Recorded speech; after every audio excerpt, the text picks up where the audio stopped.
उत्तर प्रदेश की सियासत और संत समाज के रिश्ते एक बार फिर सवाल के घेरे में हैं। लेकिन इस बार विवाद की शुरुआत किसी बयान से नहीं, इस बार शुरुआत हुई जमीन पर हुए एक टकराव से। प्रयागराज में माघ मेले के दौरान शंकराचार्य स्वामी अभिव्यक्तेश्वरानंद और उनके समर्थक कुछ मांगों और विरोध के साथ अथॉरिटीज के सामने आए। सोशल मीडिया पर वीडियो सामने आए, तस्वीर वायरल हुई और सवाल उठने लगे, क्या उस उत्तर प्रदेश में जिसके मुख्यमंत्री एक योगी हैं, साधुओं के साथ ऐसा व्यवहार हुआ? क्या भगवा पहनने वाले संतों को सड़क पर रोका गया?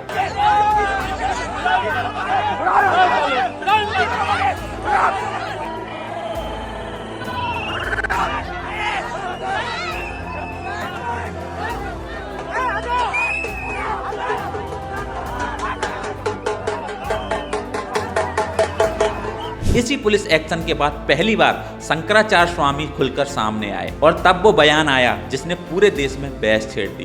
यही योगी जिसको आप लोग साधु संत कहते हो, हम तो हुमायूं का बेटा अकबर कहते हैं, हम तो औरंगजेब कहते हैं। 150 से ज्यादा मंदिर तोड़ दिए गए, एक शब्द नहीं निकला इसके मुंह से।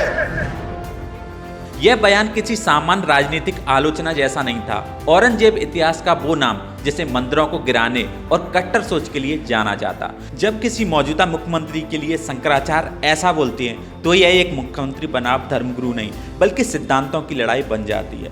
स्वामी ने यह भी कहा था कि उत्तर प्रदेश में मंदिर टूटे लेकिन सरकार चुप रही। उनके अनुसार अगर कोई खुद को हिंदू हितैषी कहता है तो मंदिर टूटने पर मौन नहीं रह सकता।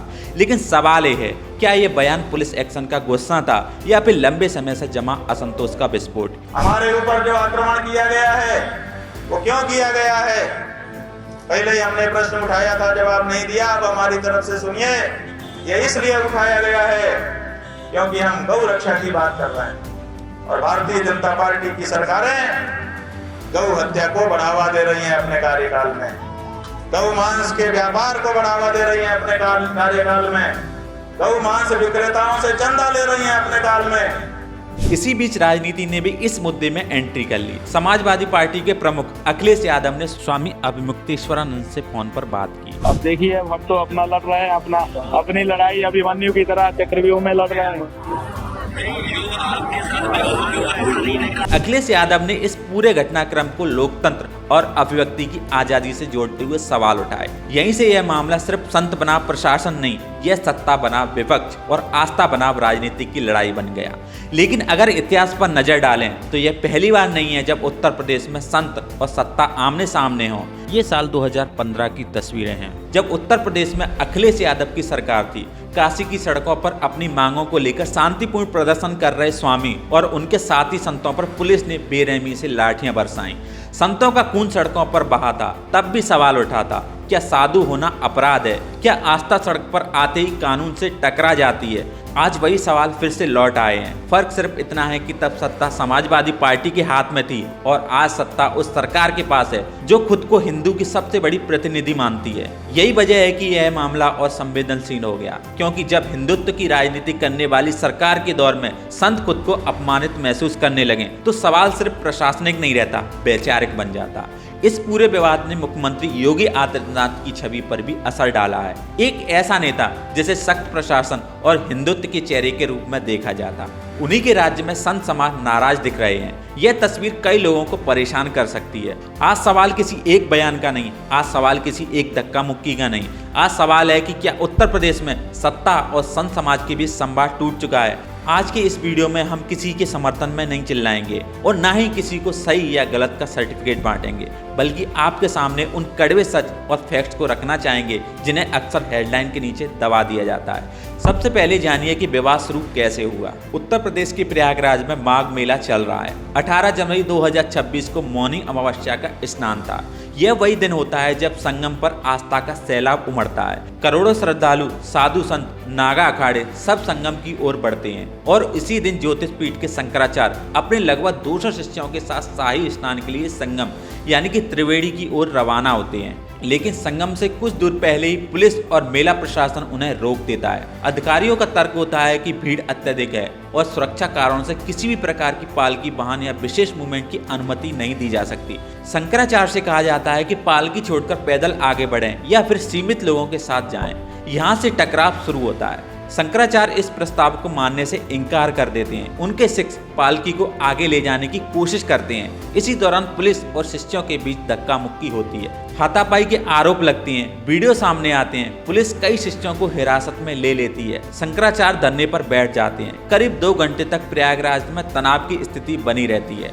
इसके बाद जो हुआ उसने विवाद को और विस्फोटक बना दिया। पुलिस शंकराचार्य की पालकी को खींचकर संगम से लगभग 1 किलोमीटर दूर ले जाती है। शंकराचार्य स्नान किए बिना लौट जाते हैं और फिर अन्न जल त्याग कर धरने पर बैठ जाते हैं। लेकिन यही कहानी खत्म नहीं होती। इसके बाद एक और वीडियो वायरल होता है। इस वीडियो में एक शंकराचार्य का शिष्य दिखाई देता है, जिसकी चोटी पकड़कर एक पुलिसकर्मी उसे खींचता नजर आता है। शिष्य चीखता है, छोड़ने की गुहार लगाता है, लेकिन पुलिसकर्मी नहीं मानते। यह वीडियो आग में घी डालने का काम करता है। सवाल उठने लगे, क्या यही है सनातन की रक्षा? क्या यही है साधु संतों का सम्मान? इसके बाद एक और वीडियो सामने आया, जिसमें प्रयागराज प्रशासन प्रेस कॉन्फ्रेंस करता है। अधिकारी अपना बयान पढ़ते हैं और बिना पत्रकारों के सवाल लिए उठकर चले जाते हैं। पत्रकार नाराज होते हैं, हंगामा होता है। अधिकारी वापस आते हैं और व्यवस्था बनाने की बात करते हैं। लेकिन असली बम तो इसके बाद फटता है। 19 जनवरी की रात मेला प्राधिकरण शंकराचार्य के शिविर के बाहर एक नोटिस चिपका देता है।